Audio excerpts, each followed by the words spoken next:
கர்த்தருடைய நாமம் மகிமைப்படுவதாக. ஆண்டவரும் உலக ரட்சகருமாகிய இயேசு கிறிஸ்துவின் நாமத்திலே அனைவருக்கும் அன்பின் வாழ்த்துக்கள். மீண்டுமாய் ஷேரன் தியாலஜிக்கல் செமினாரி வாயிலாக உங்களை சந்திப்பது தேவன் கொடுத்த மிகப்பெரிய பாக்கியம். கர்த்தருடைய நாமத்துக்கு மகிமை உண்டாவதாக. இன்றைக்கும் கூட நாம் ஜெபித்து நம்முடைய வகுப்பை நாம் ஆரம்பிக்கலாம். நல்ல ஆண்டவரே, நீர் கொடுத்த இந்த நல்ல நேரத்துக்காக நாங்கள் ஆண்டவருக்கு கோடி ஸ்தோத்திரங்களையும் நன்றிகளையும் நாங்கள் எடுக்கிறோம். உம்முடைய மக்களாகிய எங்களை இம்மட்டும் கிருபையாய் பாதுகாத்து கர்த்தர் தம்முடைய மிகுந்த கிருபையினாலே எங்களை ஆண்டவரே பத்திரமாய் கிருபையாய் நடத்தி கொண்டு வருகிற எல்லா தயவுகளுக்காகவும் உமக்கு ஸ்தோத்திரம். அப்போஸ்தல நடவடிக்கைகள் புத்தகத்திலிருந்து அநேக காரியங்களை நீர் எங்களுக்கு கற்றுக் கொடுத்து கொண்டிருக்கிறீர். பரிசுத்த ஆவியானவருக்கு நாங்கள் நன்றி செலுத்துகிறோம். இந்த நாளிலும் கூட நீர் எங்களுக்கு கற்றுக்கொடும், நாங்கள் கற்றுக்கொள்ளுகிறோம். இது மூலமாய் எங்களுடைய ஆவிக்குரிய வாழ்க்கையானது மென்மேலும் மெழுகேற்றப்பட ஆண்டவர் நாங்கள் இன்னும் ஆண்டவருக்குள்ளே வளர்ந்து ஆண்டவர் உமக்காக ஜீவித்து ஆண்டவரே உங்க நாம மகிமைக்கென்று நாங்களுடைய வாழ்க்கை இந்த பூமியில வாழ கற்று அனுக்கிரகம் பாராட்ட வேண்டுமா நாங்கள் ஜெபிக்கிறோம். இந்த வகுப்பை ஆசீர்வதியும் பரிசுத்த ஆவியானவன் இடைப்படுவதாக சொல்லி ஜெபிக்கிறோம். இயேசு கிறிஸ்துவின் நாமத்தின் பிதாவே, ஆமென். கடந்த வகுப்பிலே அப்போஸ்தல நடவடிக்கைகள் 6ஆம் அதிகாரத்தை நாம் முழுவதுமாக நாம் தியானிக்கும்படி அநேக காரியங்களை கற்றுக்கொள்ளும்படி கர்த்தர் நமக்கு கிருபை செய்தார். பந்தி விசாரிப்புக்காரனாயிருந்த ஸ்தேவானை கொண்டு ஆண்டவர் எப்பேற்பட்ட காரியங்களை செய்தார், எப்படியெல்லாம் ஸ்தேவானை கர்த்தர் பயன்படுத்தினார் என்று சொல்லி நாம் அநேக காரியங்களை பார்த்தோம். இன்றைக்கும் கூட நாம் அப்போஸ்தலர் 7ஆம் அதிகாரத்தை நாம் படிக்க இருக்கிறோம்.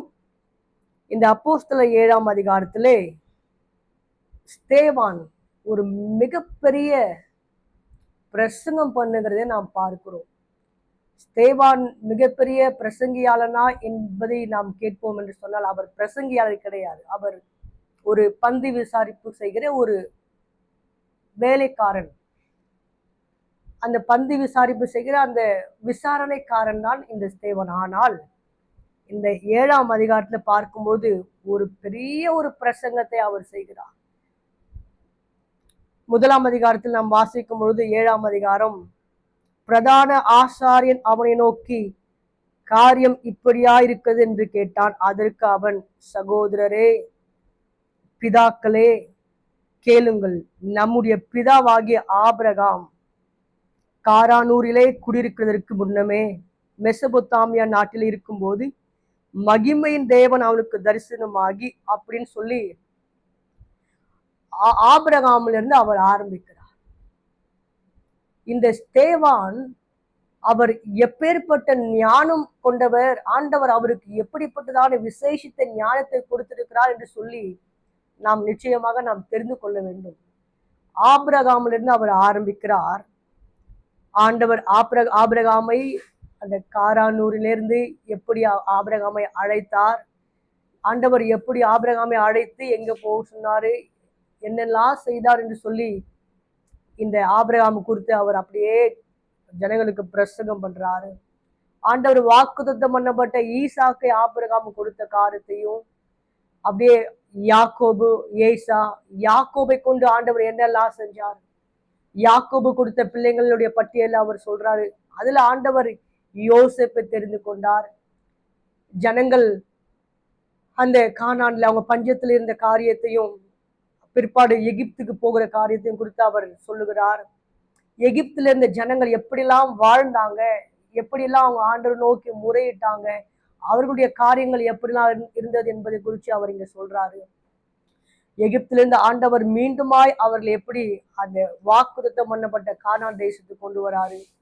இங்க ஆண்டவர் மோசையை எப்படி அழைக்கிறாரு, மோசையை அழைச்சி மோசைக்கு அழைப்பு எப்படி கொடுத்து மோசையை கொண்டு ஆண்டவர் எப்படி வழி நடத்துறாரு, போற வழியில இந்த ஜனங்க என்ன பண்றாங்க, ஆரோனுடைய வார்த்தைக்கு கீழ்ப்படிந்து ஆரோடைய சொல்லை கேட்டு அவங்க எப்படி கர்த்தருக்கு விரோதமா பாவம் செய்யறாங்க, அந்த சொரூபத்தை அவங்க படைக்கிறாங்க அப்படின்னு ஏகப்பட்ட காரியங்களை சொல்லி கொண்டு வருகிறார்.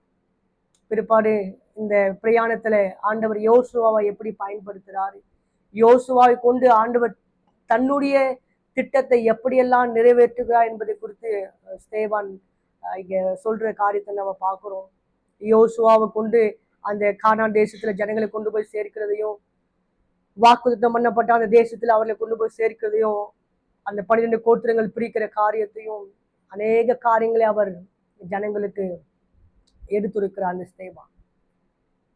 அது மட்டும் இல்லாம சாலமோன் ஆண்டவருக்கு கட்டின தேவாலயத்தை குறித்து அவங்க ரொம்ப தெளிவா ஒரு ஸ்தேவான் அங்க பேசுறார்.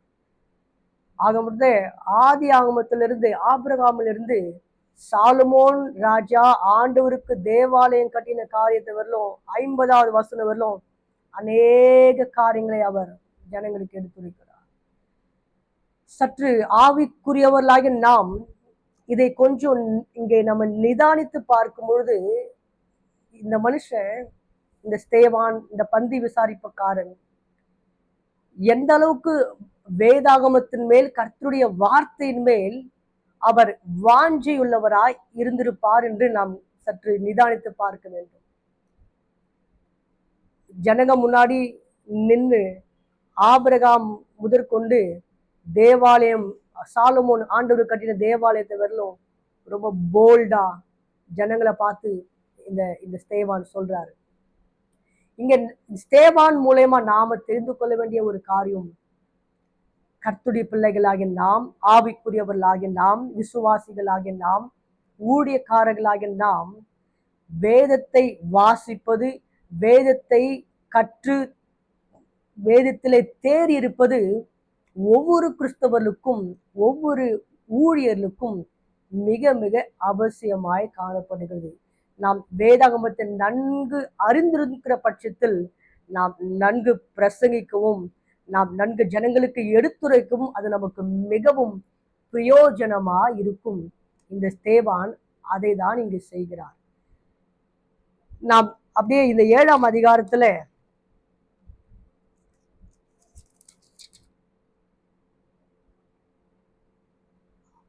50வது வசனம் வாசிக்கும் போது, இவைகள் எல்லாவற்றையும் என்னுடைய கரம் உண்டாக்கவில்லையா என்று கர்த்தர் உரைக்கிறார் என்று தீர்க்கதரிசி சொல்லியிருக்கிறானே அப்படின்னு சொல்லிட்டு சாலமோன் ராஜா ஆண்டவருக்கு கட்டிய தேவாலயத்தை குறித்து அவர் இங்க பேசிட்டு 51வது வசனத்துல அவர் இப்படியா பேசுறாரு.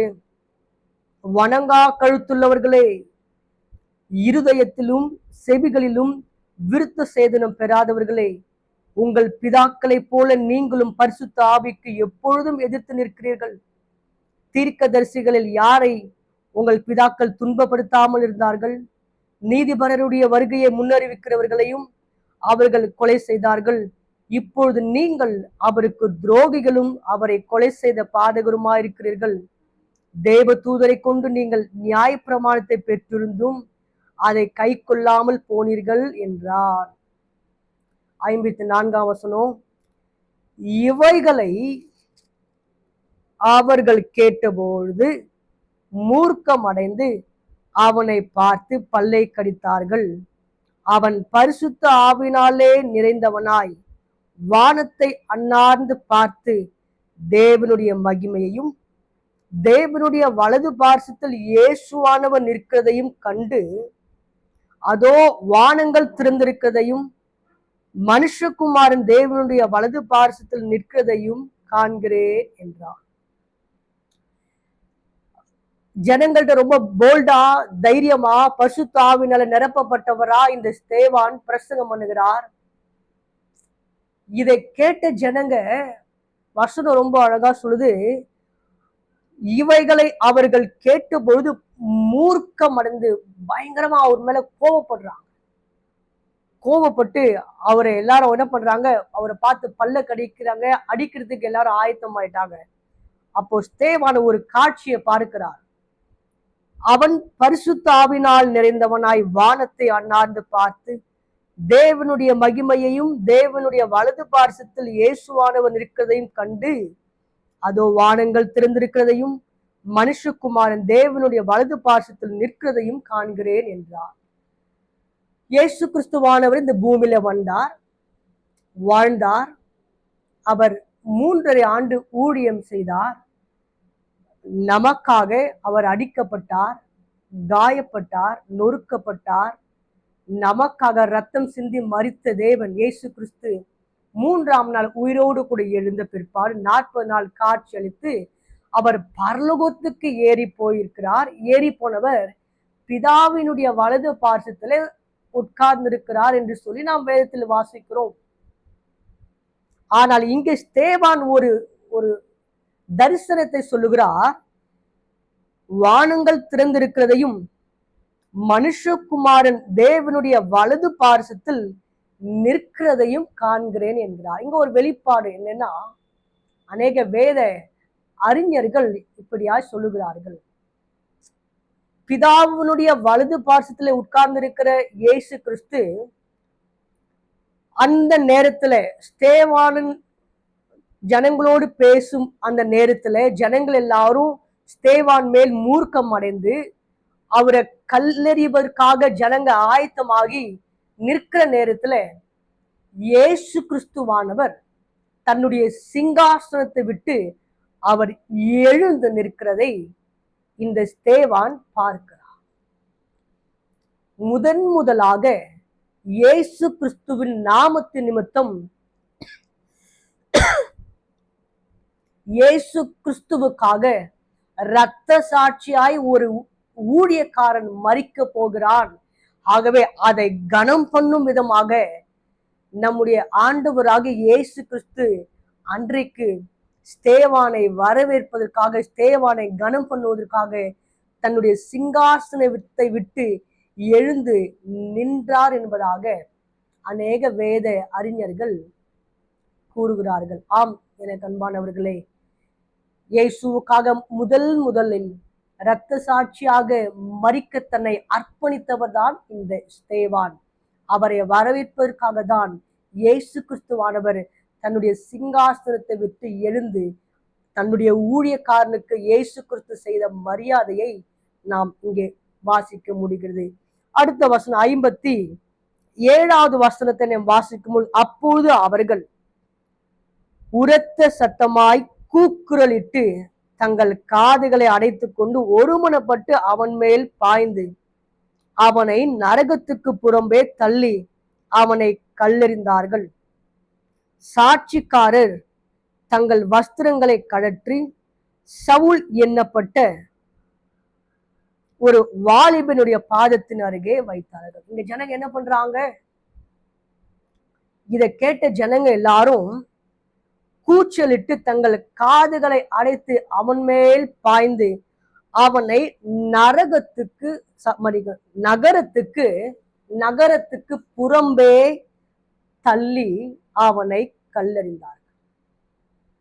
யூதர்களுடைய வழக்கம், சாதாரணமா எந்த ஒரு மனுஷனையும் கல்லெறிந்து கொல்ல மாட்டாங்க. ஆனா அவன் எப்போ தேவதூஷணம் சொல்றானோ, எப்போது தேவனுடைய கட்டளைக்கும் தேவனுடைய வார்த்தைக்கு மாறாய் அவன் செயல்படுகிறானோ, அப்பவும் கூட உடனே அவனை கல்லெறிந்து கொள்ள மாட்டாங்க. ஓரிரண்டு சாட்சியங்களை அவர்கள் தேடுவார்கள்.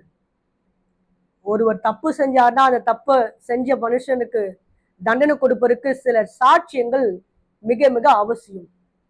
யாருன்னா ஒருத்தர் வந்து, ஆமா அவர் இந்த தப்பை பண்ணாரு, அதுக்கு நான் சாட்சி, நான் பார்த்தேன் அப்படின்னு சொன்னாருன்னா, இந்த சாட்சி சொல்றவருடைய சாட்சி உண்மைதானா அப்படின்னு சொல்லிட்டு 2வது சாட்சி அவங்க என்ன பண்ணுவாங்க, தேடுவாங்க, எதிர்பார்ப்பாங்க.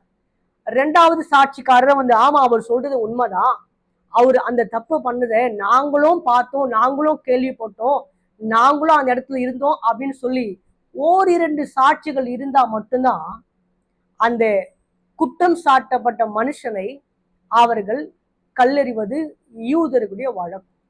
இப்போ அப்படியாகதான் 2 சாட்சிக்காரர் என்ன பண்ணாங்க, எழும்பி ஸ்தேவானுக்கு விரோதமாக சாட்சி சொல்ற. ஆமா, இந்த ஸ்தேவான் தேவதூஷணம் சொல்றா, தேவனுக்கு புறமான காரியங்களை பேசுகிறா, நம்முடைய சட்டத்திட்டங்களுக்கு புறமான காரியத்தை பேசுகிறான் என்று சொல்லி ஸ்தேவான் மேல் பொய் குற்றச்சாட்டுகளை வைக்கிறார்கள். இப்போ என்ன பண்ணிட்டாங்க, சாட்சி சொல்ற ஜனங்களை ஏற்படுத்திட்டாங்க.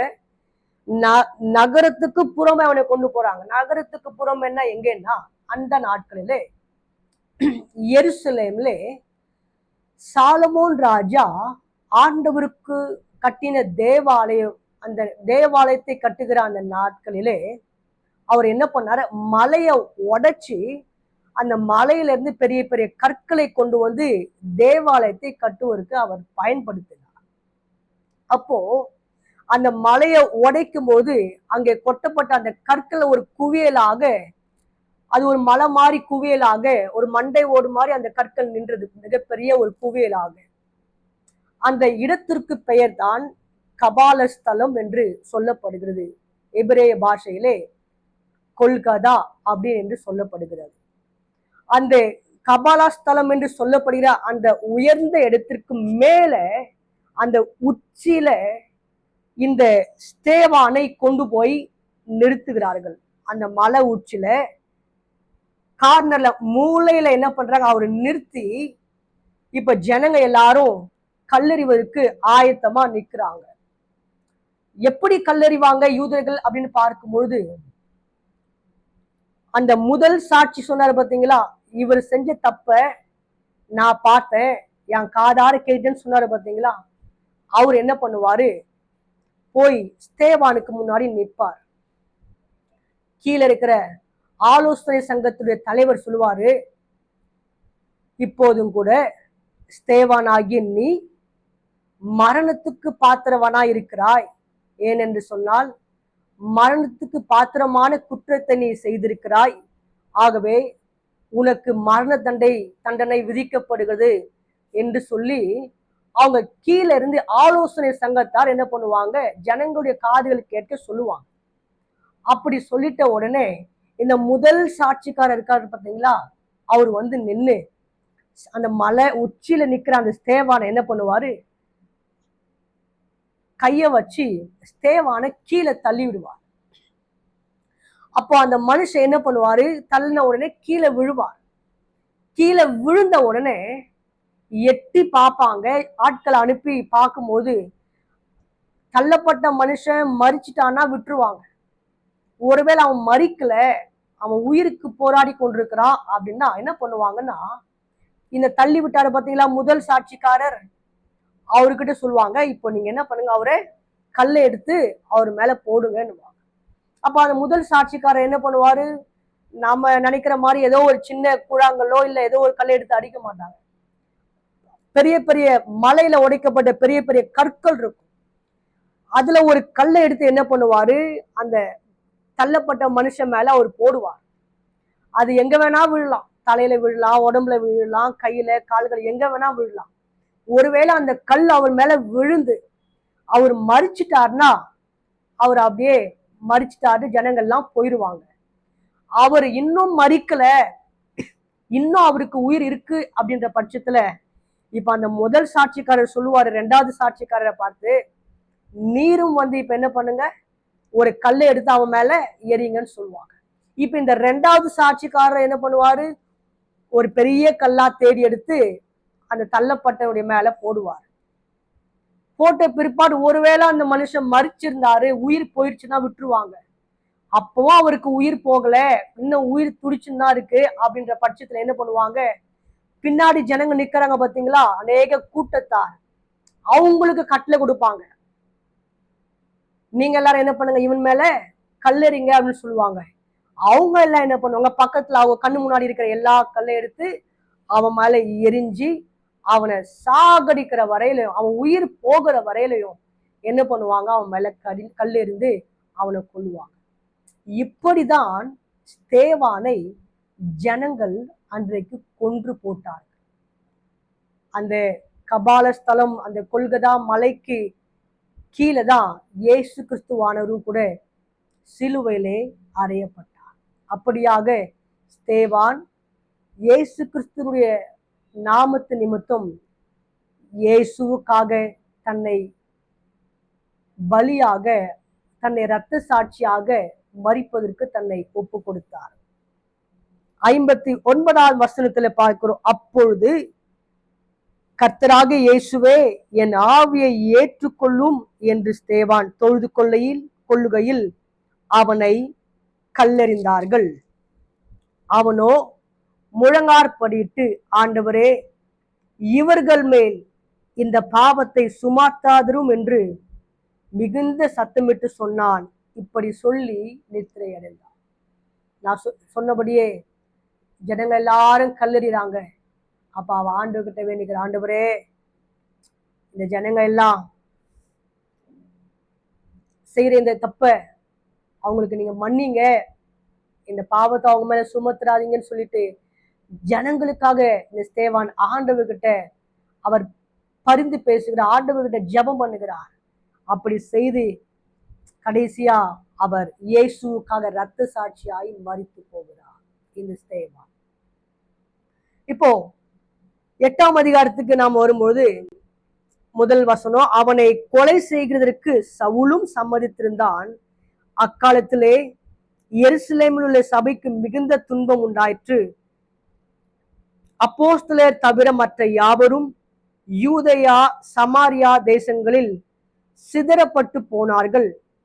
தேவ பக்தியுள்ள மனுஷர் ஸ்தேவானை எடுத்து அடக்கம் பண்ணி அவனுக்காக மிகவும் துக்கம் கொண்டாடினார்கள். சவுல் வீடுகள் தோறும் நுழைந்து புருஷரையும் ஸ்திரீகளையும் இழுத்து கொண்டு போய் காவலில் போடுவித்து சபையை பாழாக்கி கொண்டிருந்தான்.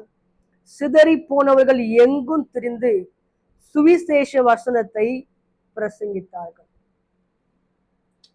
ஸ்தேவானுடைய மரணம் அந்த எருசலேமை சுற்றி இருக்கிற யூதேயா சமாரியா பகுதியில ஒரு மிகப்பெரிய தாக்கத்தை அல்லது ஒரு மிகப்பெரிய எழுப்புதலை கொண்டு வந்து விட்டது. இப்போ ஜனங்க எல்லாரும் அதுவரையில எருசலேம்ல தான் சுவிசேஷம் பிரகடனப்படுத்தப்பட்டது, சுவிசேஷம் பரம்பி கொண்டிருந்தது. ஆனால் ஸ்தேவானுடைய மரணத்துக்கு பிற்பாடு நாம் வாசித்தோம், யூதேயா சமாரியா தேசங்களில் அவர்கள் என்ன பண்றாங்களா, சிதறப்பட்டு போனார்கள். சிதறப்பட்டு போன ஜனங்கள், 4ஆம் வசனம், சிதறி போனவர்கள் எங்கும் திரிந்து சுவிசேஷ வசனத்தை பிரசங்கித்தார்கள். அப்போஸ்தலர் 1:8 நாம் வாசிக்கிறோம் இல்லைங்களா, பரிசுத்த ஆவி உங்களிடத்தில் வரும்போது நீங்கள் பலனடைந்து எனக்கு சாட்சிகளா இருப்பீங்க. எங்கெங்க? எருசலேமிலே, யூதேயாவிலே, சமாரியாவிலே, பூமியின் கடைசி பரியந்தமும். இப்ப எருசலேமிலே கர்த்தருடைய நாமத்தை மகிமைப்படுத்தினாங்க, கர்த்தருடைய சாட்சியை ஜனங்க கண்டாங்க. இப்போ ஸ்தேவானுடைய மரணமானது அந்த சுவிசேஷத்தை அடுத்த பரிமாணத்துக்கு கொண்டு போவதை நாம இங்க பார்க்க முடிகிறது. இதை கண்டு சிதறி போன யூதர்கள் என்ன பண்றாங்க, எங்கெல்லாம் போனாங்களோ, யூதேயாவுல போனாங்களா, யூதேயாவுல இயேசுதான் தெய்வம் சொல்லி பிரசங்கிக்க ஆரம்பிக்கிறாங்க. சமாரியாவுல போன ஜனங்கள்லாம் சமாரியால இயேசுதான் தெய்வம் என்று சொல்லி தைரியமாய் பிரசங்கிக்க ஆரம்பிக்கிறார்கள். 5வது வசனத்துல, அப்பொழுது பிலிப் என்பவன் சமாரியாவில் உள்ள ஒரு பட்டணத்திற்கு போய் அங்குள்ளவர்களுக்கு கிறிஸ்துவை குறித்து பிரசங்கித்தார். இந்த பிலிப் என்கிறவர் அவர் இயேசு கிறிஸ்துடைய சீஷர்களில் ஒருவர் கிடையாது. இந்த பிலிப் என்பவர் அந்த பந்து விசாரிப்பு பணியை செய்வதற்கு ஒரு 7 பேரை தெரிந்து கொள்றாங்க இல்லைங்களா, அதுல ஒருவர் தான் இந்த பிலிப். வசனத்தில் நாம் வாசிக்கிறோம், பிலிப் என்பவன் சமாரியாவில் உள்ள ஒரு பட்டணத்திற்கு போய் அங்குள்ளவர்களுக்கு கிறிஸ்துவை குறித்து பிரசங்கித்தான். எருசலேமில இயேசுவை குறித்து பிரசங்கித்தாங்க, பிற்பாடு யூதேயாவில இயேசுவை குறித்து பிரசங்கிக்கிறாங்க. இப்போ ஆண்டவர் பிலிப்பை சமாரியாவில் உள்ள பட்டணத்துக்கு கொண்டு போறார். இந்த சமாரியாவை குறித்து நாம் பார்க்கும் பொழுது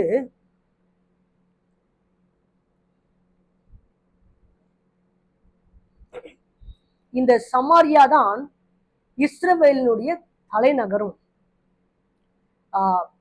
கிறிஸ்துவுக்கு முன் 722ஆம் ஆண்டு அசிரியர்களால் அந்த இஸ்ரவேல்ல இருந்த 10 கோத்திரங்களை அவர்கள் சிதறடித்தார்கள், ஜனங்களை அழித்து போட்டார்கள். அழித்து போட்டு கொஞ்சம் யூதர்களை மாத்திரம் அந்த சமாரியா பட்டணத்துல வைத்தாங்க.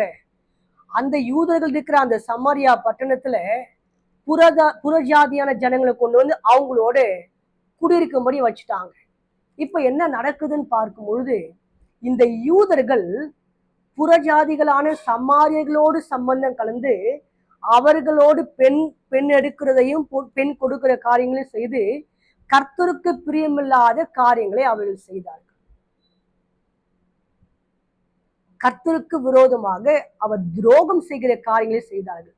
கர்த்தர் அருவருக்கத்தக்க செயல்களை இந்த யூதர்கள் செய்தாங்க. ஆகவே இந்த தெற்கு ராஜ்யத்தில் இருக்கிற யூதா பெஞ்சமின் கோத்திரத்தார் என்ன பண்ணுவாங்க, இந்த இஸ்ரேல் தேசத்துல சமாரியாவில் வசிக்கிற ஜனங்களை யூதர்னு சொல்லி கூப்பிட மாட்டாங்க. இந்த யூதர ஜனங்கள் சமாரியர்களோடு சம்பந்தம் கலந்ததுனால அவர்களை சமாரியர்கள் என்று சொல்லிதான் கூப்பிடுவாங்க. சமாரியர்களிலும் மிகவும் மோசமானவர்களாய் அந்த ஜனங்களை அவர்கள் கருதினார்கள்.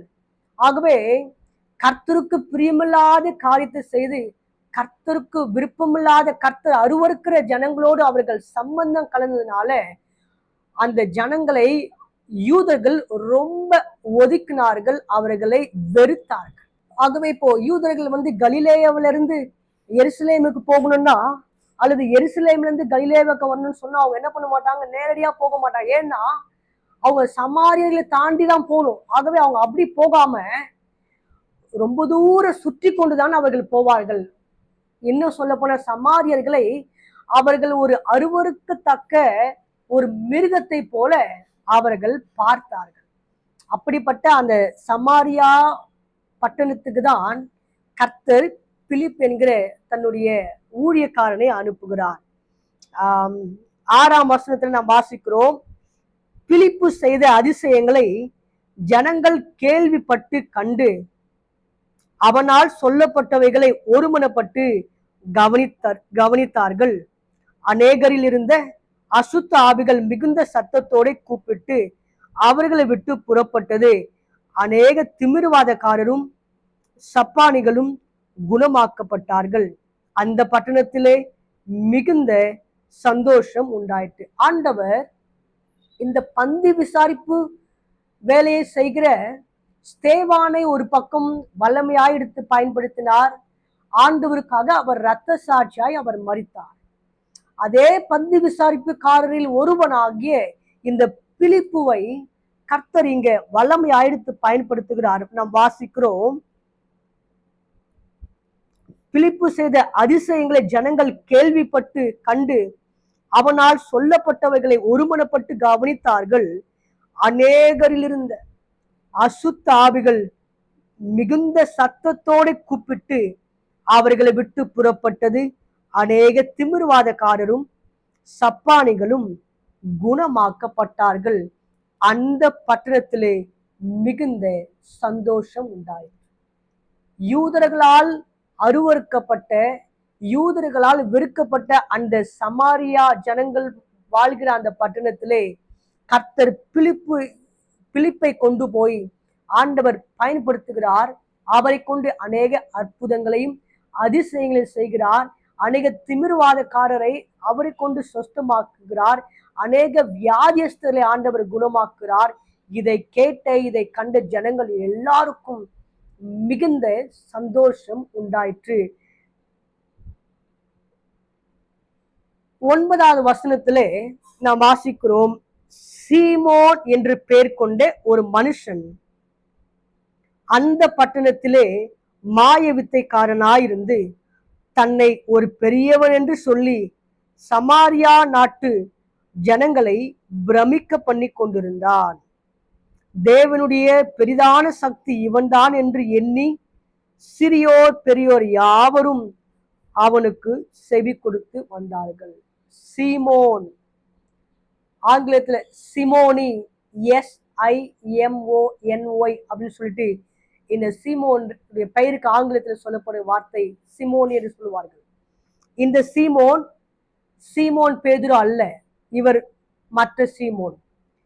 அதே அந்த சமரியா பட்டணத்துல இவர் ஒரு பெரிய மனுஷனா தன்னை காண்பித்து கொண்டார். ஏன்னா ஜனங்க எல்லாம் அவரை பார்த்து இவர் தேவனுடைய பெரிதான சக்தி இவர் தான் அப்படின்னு நம்புற மாதிரி ஜனங்களை நயவஞ்சகமாய் ஜனங்களை ஏமாற்றி தன் பக்கமாய் ஜனங்களை இழுத்து தன் வசம் வைத்து கொண்டிருந்தவன் தான் இந்த சீமோன். இப்ப நம்ம தொடர்ந்து வாசிக்கலாம். 11வது வசனத்துல, அவன் அநேக காலமாய் தன்னுடைய மாய வித்தைகளினாலே அவர்களை பிரமிக்க பண்ணினதினால் அவனை மதித்து வந்தார்கள். தேவனுடைய ராஜ்யத்துக்கும் இயேசு கிறிஸ்துடைய நாமத்துக்கும் ஏற்றவைகளை குறித்து பிலிப்பு பிரசங்கித்ததை அவர்கள் விசுவாசித்த போது புருஷரும் ஸ்திரீகளும் ஞானஸ்நானம் பெற்றார்கள். அப்பொழுது சீமோனும் விசுவாசித்து ஞானஸ்நானம் பெற்று பிலிப்பை பற்றி கொண்டு அவனால் நடந்த அடையாளங்களையும் பெரிய அற்புதங்களையும் கண்டு பிரமித்தான். பிலிப்பை ஆண்டவர் ரொம்ப வல்லமையா எடுத்து பயன்படுத்துறாரு. பிலிப்பை கொண்டு அநேக அற்புதங்களையும் அடையாளங்கள் செய்யறாரு. வியாதியஸ்தலை சொஸ்தமாக்குறாரு. திமிர்வாத காரங்களை கர்த்தர் குணமாக்குறாரு. இதை பார்த்த இந்த சீமோனுக்கு பயங்கரமான ஒரு ஆச்சரியம், பயங்கரமான ஒரு வியப்பு. அவனால நம்ப முடியல. என்னது, நம்மளா காட்டிலும் இந்த சமரியா பட்டணத்துல இருக்கிற ஜனங்க எல்லாம் நாம தான் ரொம்ப பெரிய ஆளு அப்படின்னு நினைச்சாங்க. பட் ஆனா நம்மளை விட ஒரு பெரிய ஆளு என்ன பண்றாரு, நம்ம கண்ணு முன்னாடி நிக்கிறாரு அப்படின்னு சொல்லி பிரமிப்பா பாக்குறாரு. ஜனங்க எல்லாரும் பிலிப்பு பிரசங்கம் பண்ற அந்த பிரசங்கத்தை கேட்டு ஜனங்க எல்லாரும் தங்க வாழ்க்கையை அர்ப்பணிச்சு விசுவாசிச்சு ஞானஸ்நானம் எடுத்துடுறாங்க. அந்த வார்த்தையை கேட்டு இந்த சீமோன் அவரும் கூட தொடப்படுறாரு. தொடப்பட்டு அவரும் என்ன பண்றாரு, அப்போது சீமோனும் விசுவாசித்து ஞானஸ்நானம் பெற்று ஜனங்களை எல்லாரும் தன்னுடைய மாய வித்தையினாலே ஏமாற்றி கொண்டிருந்த ஒரு மனுஷன் இப்போ பிலிப்பினுடைய பிரசங்கத்தினால தொடப்பட்டு அவரும் இயேசுதான் தெய்வம்னு சொல்லி விசுவாசிச்சு இப்ப ஞானஸ்தானமும் எடுத்துறார். ஞானஸ்தானம் எடுத்ததோடு கிடையாது. அவர் வசனம் வாசிக்கிறோம், பிலிப்புவை பற்றி கொண்டு அவனால் நடந்த அடையாளங்களையும் பெரிய அற்புதங்களையும் கண்டு பிரமித்தான். நம்ம தான் பெரிய பெரிய மேஜிக் பண்றோம், நம்ம தான் பெரிய பெரிய மேஜிக் பண்றோம், நம்ம தான் பெருசா பண்றோம் அப்படின்லாம் நினைச்சோம். ஆனா இங்க நம்மளை விட ரொம்ப பெருசா ஒரு மனுஷன் பண்றாரு அப்படின்னு சொல்லி பிரமிச்சு போய் இப்ப என்ன பண்ணிட்டாரு, இந்த சீமோன் இந்த மாய வித்தைக்காரன் பிலிப்போட அவர் சேர்ந்து கொண்டார். 14ஆம் வசனம், சமாரியர் தேவ வசனத்தை ஏற்றுக்கொண்டதை எருசலேமில் உள்ள அப்போஸ்தலர்கள் கேள்விப்பட்டு பேதுருவையும் யோவானையும் அவர்களிடத்திற்கு அனுப்பினார்கள். இப்போ அப்போஸ்தலர்களுக்கு, எருசலேமில் இருக்கிற அப்போஸ்தலர்களுக்கு செய்தி போகுது. என்னன்னா, அந்த சமாரியா பட்டணத்துல பிலிப்புவை கொண்டு ஆண்டவர் பலத்த காரியங்களை செய்யறாரு. ஆகவே ஜனங்க இயேசு கிறிஸ்துவை விசுவாசிக்கிறாங்க. அநேக ஜனங்க ஞானஸ்நானம் பெற்றுட்டாங்க. அநேக ஜனங்களை கர்த்தர் தொட்டுட்டாரு. அநேக ஜனங்கள் ரட்சிக்கப்பட்டுட்டாங்கன்ற ஒரு செய்தி எருசலேமில் இருக்கிற அப்போஸ்தலர்களுக்கு போய் சேர்ந்த உடனே அவங்க என்ன பண்றாங்க, அப்போஸ்தலர்கள் சமாரியர் 14ஆம் வசனம், சமாரியர் தேவ வசனத்தை ஏற்றுக்கொண்டதை எருசலேமில் அப்போஸ்தலர்கள் கேள்விப்பட்டு பேதுருவையும் யோவானையும் அவர்களிடத்தில் அனுப்புறாங்க. பிலிப்பை கொண்டு ஆண்டவர் அநேக அற்புதங்களையும் அடையாளங்களையும் செய்யறாருன்னு சொன்ன உடனே இப்போ அப்போஸ்தலர்கள் என்ன பண்றாங்க, பேதுருவை யோவானையும் சமாரியா பட்டணத்துக்கு அனுப்புறாங்க. அவங்க என்ன பண்றாங்க, 15ஆவது வசனம், இவர்கள் வந்த பொழுது அவர்களில் ஒருவனும் பரிசுத்த ஆவியை பெறாமல் கர்த்தராகிய இயேசுவின் நாமத்தினாலே ஞான ஸ்நானத்தை மாத்திரம் பெற்றிருந்தவர்களாக கண்டு அவர்கள் பரிசுத்த ஆவியை பெற்றுக்கொள்ளும்படி அவர்களுக்காக ஜெபம் பண்ணி அவர்கள் மேல் கைகளை வைத்தார்கள். அப்பொழுது அவர்கள் பரிசுத்த ஆவியை பெற்றார்கள். பிலிப்பு பிரசங்கிக்கிறாரு. சமாரியா பட்டணத்தார் எல்லாரும் தங்களுடைய இருதயத்திலே குத்தப்பட்டவர்களாகி தங்களுடைய வாழ்க்கையை ஆண்டவராக இயேசு கிறிஸ்துவுக்கு அர்ப்பணித்து இயேசுவை விசுவாசிச்சு ஞானஸ்நானம் பெற்றாங்க, ரட்சிக்கப்பட்டுறாங்க. ஆனா பரிசுத்த ஆவியினுடைய அந்த அனுபவம் இன்னும் அவர்களுக்கு கொடுக்கப்படவில்லை. பரிசுத்த ஆவியினுடைய அனுபவத்தை இன்னும் அவங்க பெறாமல் காணப்பட்டிருந்தாங்க. இப்போ பேதுரு யோவான இந்த ஜனங்க எல்லாம் விசுவாசிக்கிறாங்க, இயேசுவை ஞானஸ்நானமும் பெற்றுட்டாங்க. ஆனா இன்னும் என்ன பண்ணல, பரிசுத்த ஆவியை பெறலையே அப்படின்னு சொல்லிட்டு அவங்க ஒவ்வொரு மேலும் கை வச்சு ஜெபிக்கிறாங்க. கை வைக்கும் போது என்ன பண்றாங்க, ஆண்டவர் ஒவ்வொருவரையும் பரிசுத்த ஆவியினால நிரப்புறாரு. ஒவ்வொருவரும் பரிசுத்த ஆவியை பெற்றுக்கொள்றாங்க, பரிசுத்த ஆவியால் நிரப்பப்படுறாங்க.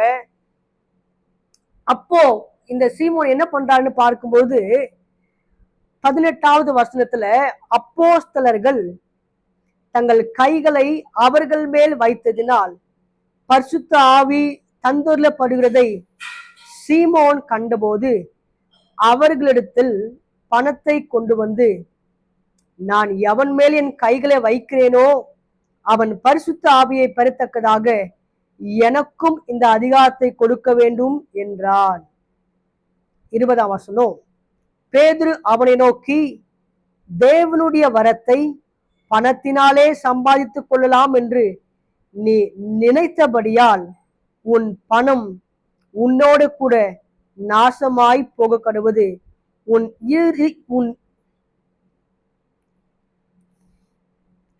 இருதயம் தேவனுக்கு முன்பாக செம்மையாய் இராதபடியால் இந்த விஷயத்திலே உனக்கு பங்கும் இல்லை பாகமும் இல்லை.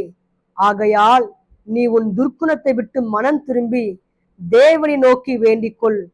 ஒருவேளை உன் இருதயத்தின் எண்ணம் உனக்கு மன்னிக்கப்படலாம். நீ கசப்பான பிச்சிலும் பாவ கட்டிலும் அகப்பட்டிருக்கிறதாக காண்கிறேன் என்றான். அதற்கு சீமோன், நீங்கள் சொன்ன காரியங்களில் ஒன்றும் எனக்கு நேரிடாதபடிக்கு எனக்காக கர்த்தரை வேண்டிக் கொள்ளுங்கள் என்றான். இங்க ஒரு வித்தியாசமான ஒரு சம்பவத்தை நம்ம பார்க்கிறோம். என்னன்னா, பரிசுத்த ஆவி என்பது, பரிசுத்த ஆவியானவரை எந்த ஒரு மனிதனோ சுயமாய் கொடுக்கவோ வாங்கவோ முடியாது. பரிசுத்த ஆவியானவர் அவர் தேவனிடத்திலிருந்து, பரலோகத்திலிருந்து நமக்கு கொடுக்கப்படுகிறவர். பரிசுத்த ஆவியின் அபிஷேகம் தேவனிடத்திலிருந்து நமக்கு கிடைக்க பெறுகிற அது தேவனுடைய கிருபையாயிருக்கிறது. அப்போஸ்தலர் 2ஆம் அதிகாரத்திலே அதன் மேல் வீட்டாரில 120 பேர் என்ன பண்றாங்க, கூடி அவர்கள் எல்லாரும் ஜெபித்து கொண்டிருக்கிற வேளையில ஆவியானவர் அவர்கள் மேல் அக்கினிமயமான நாவுகளை போல இறங்கினார். அவர்கள் எல்லாரும் அந்நிய பாஷையிலே கர்த்தர் தங்களுக்கு தந்ததின்படியே வெவ்வேறு பாஷைகளை பேசினார்கள். ஆவியானவரால் நிரப்பப்பட்டார்கள். ஆவியானவர் அவர்கள் மேல் அளவில்லாமல் பொழிந்தள்ளப்பட்டார். அப்படி பரலோகத்திலிருந்து கொடுக்கப்படுகிற அந்த பரிசுத்த ஆவியின் அனுபவத்தை இந்த பிலிப் என்பவன் பணத்தை கொடுத்து வாங்கிவிடலாம் என்று சொல்லி அவன் தவறான ஒரு கண்ணோட்டத்திலே அவன் பேதுரு கிட்ட, யோவான் கிட்டையும் பணத்தை கொண்டு வந்து கொடுத்துட்டு அவன் சொல்றான், நான் 19ஆம் வசனத்துல, நான் எவன் மேல் என் கைகளை வைக்கிறேனோ அவன் பரிசுத்த ஆவியை பெறத்தக்கதாக எனக்கும் இந்த அதிகாரத்தை கொடுக்க வேண்டும் என்றான். இந்த பேதுரு ரொம்ப அதிகமா கோபப்பட்டு அவர் ஒரு வார்த்தையை சொல்றார். என்ன வார்த்தை? உன் பணம் உன்னோடு கூட நாசமாய் போக கடவுன்ற ஒரு ஒரு கடினமான வார்த்தை இங்க பயன்படுத்துறார். ஏன் தெரியுங்களா? இந்த சீமோன் பார்க்கிறாரு, பிலிப்பு அநேக அற்புதங்களையும் அடையாளங்களையும் செஞ்சாரு. அவர் மூலியமா அநேக பேர் குணமானாங்க, அநேக பேர் சொஸ்தமாக்கப்பட்டாங்க. ஓகே, ஆனா இந்த அப்போஸ்தலனாகி இந்த பேதுரும் யோவானும் மேல ஒரு மேல கை வைக்கும் போது அவங்க அபிஷேகத்தில் நிரம்புறாங்களே, அவங்க மேல ஆவியானவர் பொழிந்தள்ளப்படுகிறாரு, அவங்க அந்நிய பாஷையில நிரம்புறாங்களே. ஆகவே இந்த இந்த இந்த கிருபை அல்லது இந்த வரம் நமக்கும் கிடைச்சிச்சுன்னா நாம பெரிய ஆள் ஆயிடலாம், நம்ம இன்னும் அதிகமா சம்பாதிக்க ஆரம்பிச்சிடலாம். இத ஒரு ஒரு வியாபாரமா அல்லது இதை ஒரு பிசினஸா நம்ம என்ன பண்ணிடலாம் வச்சு நம்ம வாழ்க்கையை நம்ம நடத்திடலாம் அப்படின்ற ஒரு தவறான ஒரு பணம் சம்பாதிக்கிற ஒரு தவறான கண்ணோட்டத்துலதான் இந்த சீமோன் அன்னைக்கு அவர் நடந்து கொண்டார். அதனாலதான் அப்போஸ்தலனாகிய பேதுரு இந்த சீமோனை ரொம்ப கடினமாய் அவர் கண்டிக்கிறது நம்ம பார்க்கிறோம். இது நம்ம எல்லாருக்கும் ரொம்ப முக்கியமான ஒரு பாடம். அது ஊழியக்காரர்களுக்கும் சரி, விசுவாசிகளுக்கும் சரி. ரட்சிக்கப்படுறதுக்கு முன்னாடி நம்ம எதெல்லாம் விட்டுட்டு வந்தோமோ, ரட்சிக்கப்பட்ட பிற்பாடு ஒரு நாளும் ஒரு பொழுதும் எந்த காரணத்து கொண்டும் நம்ம திரும்பி பார்க்கவே கூடாது. இந்த சீமோன் மாய வித்தைகளினாலே ஜனங்களை என்ன பண்ணி கொண்டிருந்தான்? ஏமாற்றி கொண்டிருந்தான். அப்படியே அங்க அற்புதம் நடக்கிற மாதிரி காண்பிப்பா, இங்க இங்க ஒரு அதிசயம் நடக்கிற மாதிரி தன்னுடைய மாய வித்தைகளினாலே மாயாஜாலத்தினாலே ஜனங்களை நம்ப வைத்துக் கொண்டிருந்தான் இந்த சீமோன். ஆனா இப்ப அவன் பார்க்கிறான், கண்கூடா விழிப்பை கொண்டு ஆண்டவர் அநேக அற்புதங்களை அதிசயங்களை செய்யறாரு. அப்போஸ்தலர்கள் ஆகிய பேதுருவும் யோவானையும் கொண்டு ஆண்டவர் அற்புதங்களையும் அதிசயங்களையும் செய்யறாரு. கையை வைக்கிறாங்க, ஜனங்களுக்குள்ள அபிஷேகம், அபிஷேகத்துல நிறையறாங்க ஜனங்க. பாக்குறான், நம்ம செஞ்ச பிசினஸ் விட இந்த பிசினஸ் செஞ்சா நம்ம ரொம்ப பயங்கரமா பணம் சம்பாதிச்சிடலாம் அப்படின்ற ஒரு தவறான எண்ணத்துல அவன் அன்னைக்கு செயல்பட்டத பேதுரு கண்டு கொண்டார் தன்னுடைய ஆவியில. அதனால்தான் பேதுரு ரொம்ப அழகா ஒரு வார்த்தையை சொல்றாரு. 23ஆம் வசனத்துல, நீ கசப்பான பிச்சிலும் பாவ கட்டிலும் அகப்பட்டிருக்கிறதாக காண்கிறேன் என்றான். பேதுரு பார்க்கிறாரு அவனுக்குள்ள. நல்லா கவனிங்களேன், இந்த சீமோன் கூட, இந்த மாயவித்தை காரணங்க சீமோன் கூட விசுவாசிக்கிறான், ஞானஸ்தானம் பெற்றுட்டான். ஆனா அவனுக்குள்ள பேதுரு சொல்றாரு, நீ கசப்பான பிச்சிலும் மாய கட்டிலும் அகப்பட்டிருக்கிறத நான் பாக்குறேன். நீ ரட்சிக்கப்பட்டுட்ட, ஞானஸ்தானம் பெற்றுட்ட உண்மைதான். ஆனாலும் உனக்குள்ள என்ன இருக்கு? கசப்பான பிச்சு. உனக்குள்ள அந்த கசப்பு. இன்னும் நீ அந்த மாய கட்டுல, அந்த மாய வலையில நீ விட்டுறதுலயே நீ என்ன பண்ற? இன்னும் அதுக்குள்ளேயே நீ அகப்பட்டு கொண்டிருக்கிறத நான் பாக்குறேன்றார். நாமும் கூட சில பேர் ரட்சிக்கப்பட்டிருப்பாங்க, சபைக்கு வருவாங்க, ரட்சிக்கப்பட்டு சில ஆண்டுகளாக விசுவாசிகளா இருப்பாங்க, இல்ல பல வருஷங்களாய் சபைக்கு வருகிற பழைய விசுவாசிகளா இருப்பாங்க. ஆனால் அவர்களுக்குள்ளே ரட்சிக்கப்படுவதற்கு முன்பாக எதை செய்தார்களோ இன்னும் அந்த பாவம், அந்த பலவீனம் இன்னும் அவர்களை தொடர்ந்து கொண்டே இருக்கும். அவர்களால் இன்னும் அந்த பலவீனத்திலிருந்து, அந்த பாவத்திலிருந்து அவங்க வெளியே வர்றதுக்கு போராடி கொண்டிருப்பாங்க. அதுதான் இங்க அப்போஸ்தலனாகிய பேதுரு அந்த சீமோனு கிட்ட சொல்றாரு, நீ பாவ கட்டில் அகப்பட்டு இருக்கிறத நான் பாக்குறேன். அப்போ நான் ரட்சிக்கப்பட்டுட்டேன், நான் ஞானஸ்நானம் பெற்றுட்டேன் அப்படின்னா எல்லாமே சரியாயிடுமா அப்படின்னா கிடையாது. எப்போ ஒரு மனுஷனுக்குள்ள பரிசுத்த ஆவியானவர் வருகிறாரோ, எப்போ பரிசுத்த ஆவியானவர் ஒரு மனுஷனுக்குள்ள வந்து ஒரு மனுஷனோடு அவர் தங்கி வாசம் செய்கிறாரோ, வசனம் ரொம்ப அழகா சொல்லுது, பரிசுத்த ஆவியானவர் ஒரு மனுஷனுக்குள்ள வரும்போது அவர் சகல சத்தியத்துக்குள்ளும் அவனை வழி நடத்துகிறாராம். அவர் நீதியை குறித்தும் நியாயத்தை குறித்தும் பாவத்தை குறித்தும் கண்டித்து உணர்த்துகிறவர் பரிசுத்த ஆவியானவர். இந்த சீமோனுக்கோ பரிசுத்த ஆவியானுடைய அந்த அனுபவம் இன்னும் கிடைக்க பெறவில்லை. ஏன்னா பரிசுத்த ஆவியானவரை பெற்றுக் கொள்றதுக்கு முன்னாடியே அவன் என்ன பண்ணிட்டான்? பணத்தை கொண்டு வந்து நீட்டிட்டான். அவன் நினைச்சான் பணத்தை கொடுத்து பரிசுத்த ஆவியானவரை வாங்கிடலான்னு நினைச்சான். கிடையவே கிடையாது. பரிசுத்த ஆவியானவர் பணத்தினால் கொடுக்கப்படுகிறவர் அல்ல.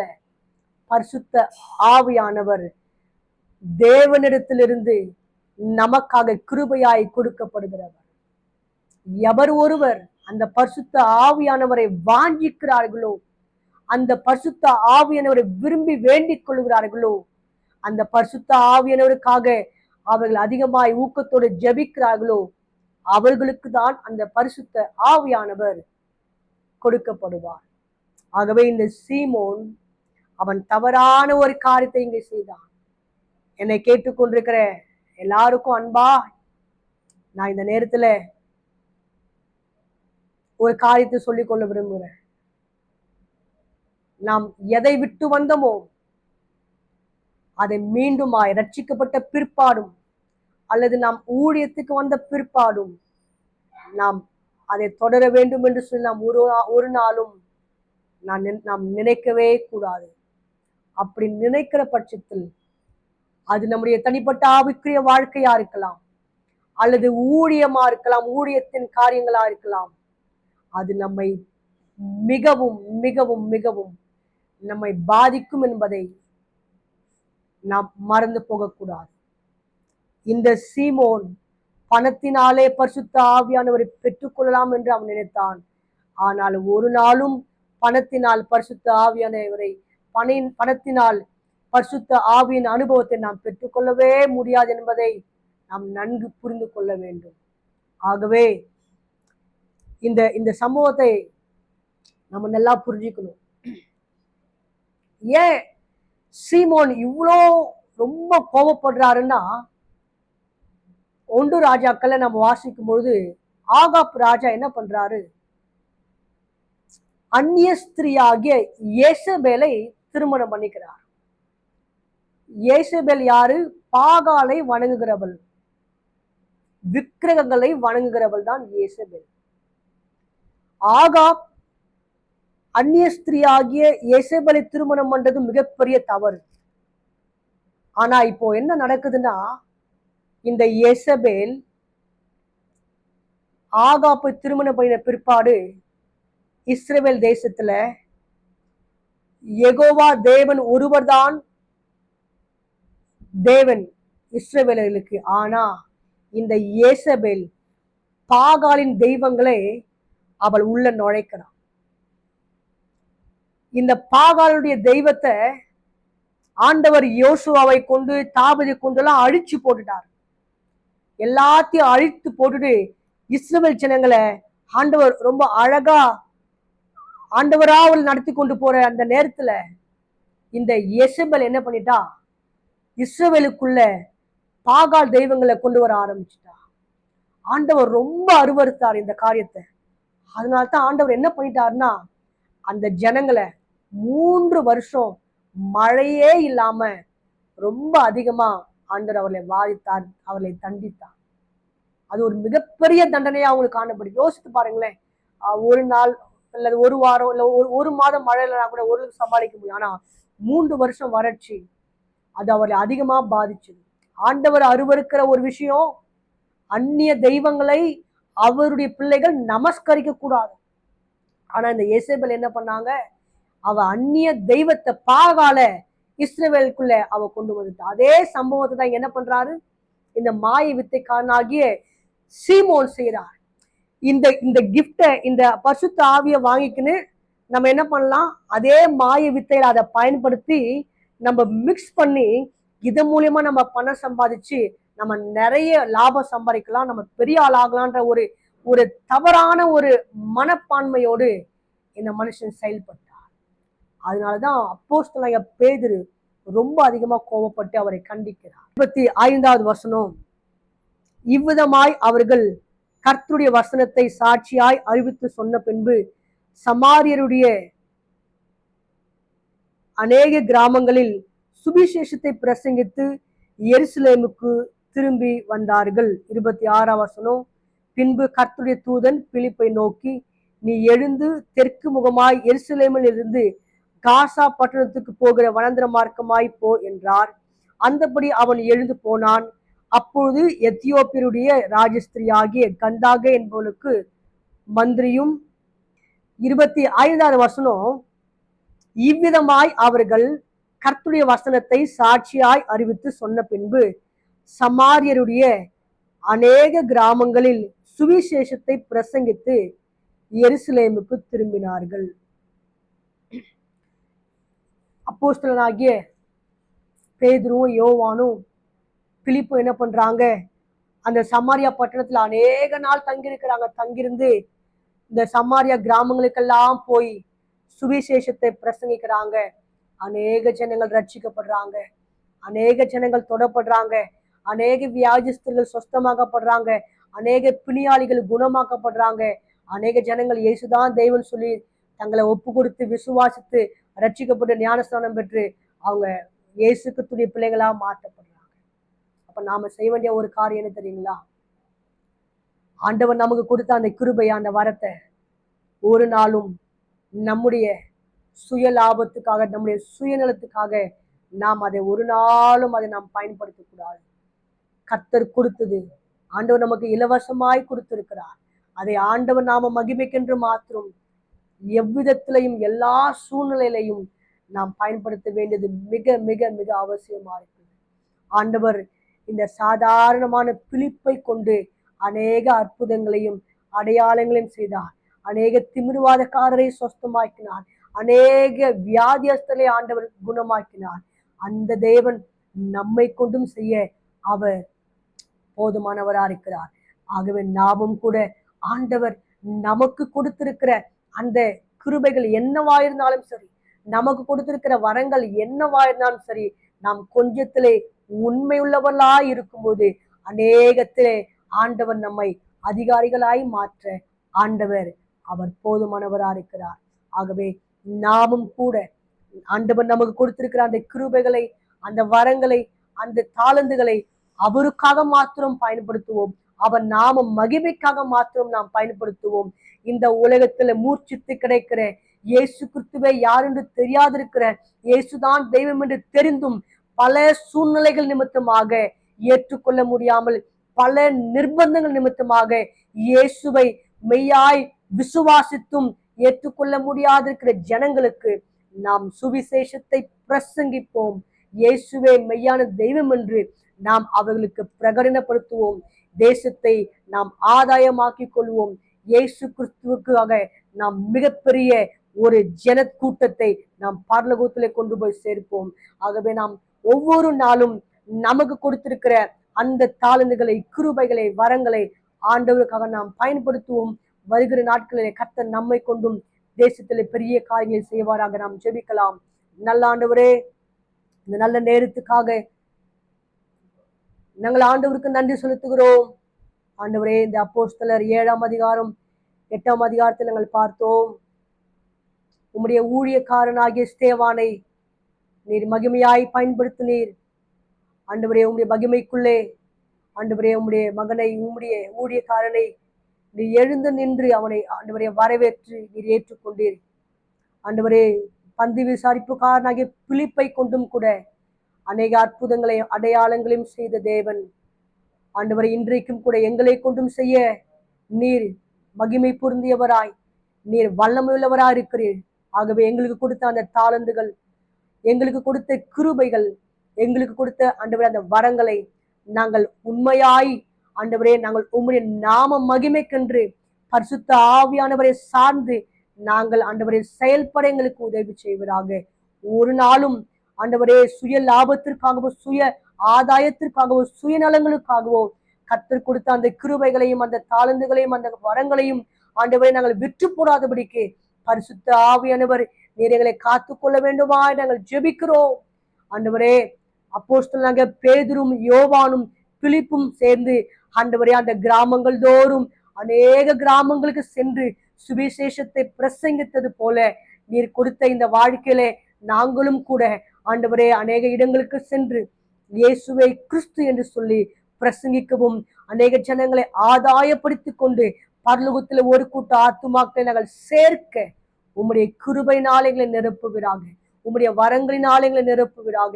உம்முடைய அபிஷேகத்தினாலே எங்களை நிரப்புவீராக. ஆண்டவரே, உம்முடைய தாளந்துகளினாலே எங்களை நிரப்புவீராக. உம்முடைய மகிமையினாலே எங்களை நிரப்பி எங்களையும் பயன்படுத்துவீராக என்று சொல்லி ஜெபிக்கிறோம். எங்களுடைய பலவீனங்களிலே உம்முடைய பலனை பூரணமாய் விளங்க செய்வீராக என்று சொல்லி ஜெபிக்கிறோம். இதை பார்க்கிற கேட்கிற ஒவ்வொரு அன்புள்ளங்களையும் கர்த்தர் நீர் பொறுப்பெடுப்பீராக. அவர்களையும் கூட உமக்காக ஆண்டவருடைய வல்லமையாய் எடுத்து பயன்படுத்துவீராக. அவர்களுடைய இயலாமைகளிலே தேவனுடைய பலத்த கரம் ஆண்டவரே பலமாய் இறங்கி செயல்படுவதாக சொல்லி ஜெபிக்கிறோம். ஆண்டவர் இதை கேட்டுக்கொண்டிருக்கிற, பார்த்து கொண்டிருக்கிற அன்பு ஊழியர்களுக்காக ஜெபிக்கிற ஆண்டவரே, ஆண்டவரே நீர் கொடுத்த அந்த கனமான ஊழியத்தை அப்பா ஆண்டவர் இன்னும் உண்மையும் உத்தமமாக நாங்கள் ஆண்டவரே உம்முடைய பணியை செய்ய தேவையான கிருபைகளை எங்களுக்கு தந்து உமாக்காக சாட்சிய வாழ அனுக்கிரகம் பண்ணுகிறாங்கன்னு சொல்லி ஜெபிக்கிறோம். இதை கேட்கிற ஒவ்வொரு விசுவாசிகளுக்காக ஜெபிக்கிறோம். எல்லாரையும் பொறுப்படுத்திக் கொள்ள ஆண்டவரே, ஒவ்வொருவருக்குள்ளும் ஆண்டவரே ஒரு உண்மையாய் ஆண்டவரே கர்த்தருக்காய் பக்தி வைராக்கியமாய் ஆண்டவரே அப்போஸ்தலனாகிய பேதுருவை போல, யோவானை போல, பிலிப்புவை போல கர்த்தருக்காக சுவிசேஷத்தை ஆண்டவரே பிரசவிக்கிற ஒரு ஆண்டவரே பாரத்தோடு ஒவ்வொருவரும் காணப்படும் கிருபை செய்வீராக. ஆண்டவரே உம்முடைய வருகை மிக சமீபமா இருக்கிறது நாங்கள் அறிந்திருக்கிறோம். ஆண்டவரே அநேக பட்டணங்கள், கிராமங்கள் இன்னும் இயேசுவை அறியாமல் ஜனங்கள் வாழ்ந்து கொண்டிருக்க நாங்கள் அறிந்திருக்கிறோம். அப்பேற்பட்ட இடங்களுக்கெல்லாம் சென்று நாங்களும் ஆண்டவரே உம்முடைய அன்பை வெளிப்படுத்தவும், ஆண்டவரே உம்முடைய ஆண்டவரே அப்ப உம்மை பிரசங்கிக்கவும், அந்த ஒரு கூட்ட ஆத்துமாக்களை ஆதாயப்படுத்திக் கொள்ளும் கர்த்தர் உம்முடைய அடியானுங்களுக்கு அனுக்கிரகம் பாராட்டுகிறாங்கன்னு சொல்லி ஜெபிக்கிறோம். ஆண்டவரே இந்த சாரோன் தரிசனம் ஊழியங்களுக்காக உமக்கு ஸ்தோத்திரம். ஆண்டவரே ஷாரன் தியாலஜிக்கல் செமினாரிக்காக ஸ்தோத்திரம். ஆண்டவர் ஸ்தாபருக்காக ஸ்தோத்திரம். அவரோடு சேர்ந்து பணி செய்கிற ஒவ்வொருவருக்காக ஸ்தோத்திரம். இந்த ஊழியத்தை ஆசீர்வதிங்க ஆண்டவரே. ஆண்டவரே ஒவ்வொரு கட்டாவே கிராமங்கள் தோறும், பட்டணங்கள் தோறும், தேசங்கள் தோறும், உலகம் முழுவதும் ஆண்டவரே இந்த செய்தியானது ஆண்டவர் ஒவ்வொருக்கும் கடந்து செல்வதாக சொல்லி ஜெபிக்கிறோம். இதை கேட்கிற ஒவ்வொருவரும் பலப்படுத்தப்படுவார்களாக, அந்த ஒவ்வொருவரும் ரட்சிக்கப்படுவார்களாக, ஒவ்வொருவரும் உயிர்ப்பிக்கப்படுவார்களாக, ஒவ்வொருவரும் ஆசீர்வதிக்கப்படுவார்களாக சொல்லி ஜெபிக்கிறோம். உம்முடைய திருநாமத்தை மாற்றும் நீர் மகிமைப்படுத்தும். உமக்கு எல்லா துதியும் கனமும் மகிமை நாங்கள் செலுத்துகிறோம். எல்லா துதியும் கனமும் மகிமை நாங்கள் செலுத்துகிறோம். நீர் உயர்ந்திருப்பீராக. நீர் வாழ்கின்ற நாங்களுமே வாழ்த்துகிறோம். நாமத்தை மகிமைப்படுத்துகிறோம். இயேசு கிறிஸ்துவின் நாமத்தில் ஜெபிக்கிறோம் எங்கள் ஜீவன் உள்ள நல்ல பிதாவே. ஆமென், ஆமென். கர்த்தர் நல்லவர். கர்த்தர் தாமே உங்கள் ஒவ்வொருவரையும் ஆசீர்வதிப்பாராக.